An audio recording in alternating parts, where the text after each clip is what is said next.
Sa ilalim ng Vietnam kite. Pero sobrang lakas ang ulan mga kabor. Kung matatandaan nyo mga kaborbot, nung huli kami nagpalipad ng saranggola ay medyo pangit yung kinalabasan ng aming video. Nag-isip kami mga kaborbot kung saan namin ilalagay ba talaga yung phone namin para makakuha ng magandang view sa pagpapalipad ng aming saranggola. So magandang hapon mga kaborbot. Yan, nandito na naman kami sa bukid at ngayong araw mga kaborbot ay sobrang lakas ng hangin. Yan. So, ganda ng hangin mga kaborbot. Yan. Ay. Yan na mga kaborbot oh. Ay. Sheesh! So mga kaborbot, kung napanood nyo yung aming video kahapon ay naglagay kami ng cellphone sa aming saranggola at ngayon mga kaborbot ay uulitin natin. Saan sila mag-edit? Nice one, sige. Go ahead.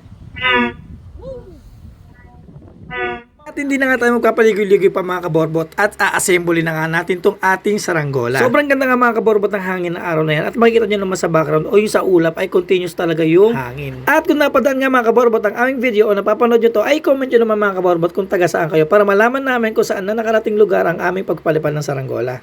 Ito na mga kaborbot, nabuo na namin yung aming saranggola at ilalagay na namin yung float namin. Cellphone, yan. Ilalagay na namin yung phone namin mga kaborbot dito sa aming saranggola. Yung mga kaborbot, yung cellphone namin nandito mga kaborbot, pakita mo. Yan, nilagyan namin ng plastic. Kaya hindi kami makapag-video na malinaw. So yung gamit namin cellphone ko ito.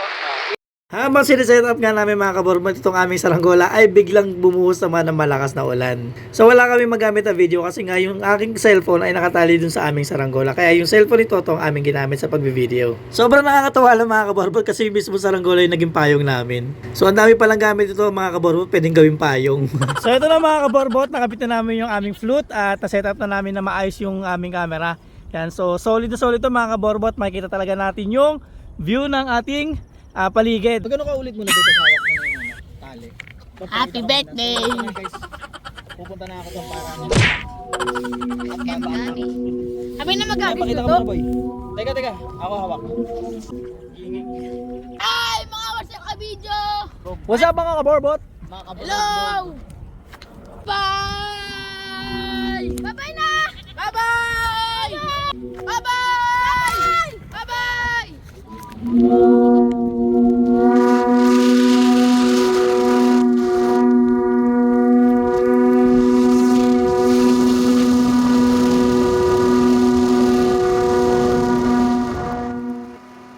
At finally nga mga kaborbot, successful ang ating paglalagay ng ating camera. Ganon din ang paglipad ng ating saranggola. Kitang-kita rin mga kaborbot yung buong view ng ating pinagpapaliparan ng saranggola. Naging maganda nga at maayos mga kaborbot ang plano nating paliparin yung ating saranggola na may camera sa taas. Sobrang nakakabangal mga kaborbot, baka biglang bumagsak yung ating cellphone o matanggal. Yan, 100% sure din na magagamit yan at ipapagawa kasi sobrang taas ng ating saranggola mga kaborbot. Kahit medyo risky nga mga kaborbot ay worth it naman yung ginawa natin ngayong araw. Sa mga manonood natin mga kaborbot ay i-comment nyo lang kung ano pa yung gusto nyo gawin namin sa aming saranggola. Dito nga mga kaborbot, panibagong araw na naman, panibagong trip na naman at panibagong masaya at nakaka-good vibes na content ang hatid namin sa inyo. Kaya naman mga kaborbot, kung nag-enjoy kayo sa aming content na to or video, palike naman, share at pa-follow na rin para updated kayo sa aming mga uploaded videos and content. So yun nga mga kaborbot, maraming salamat and see you soon sa aming mga nakaka-good vibes at nakakatuwang content next time.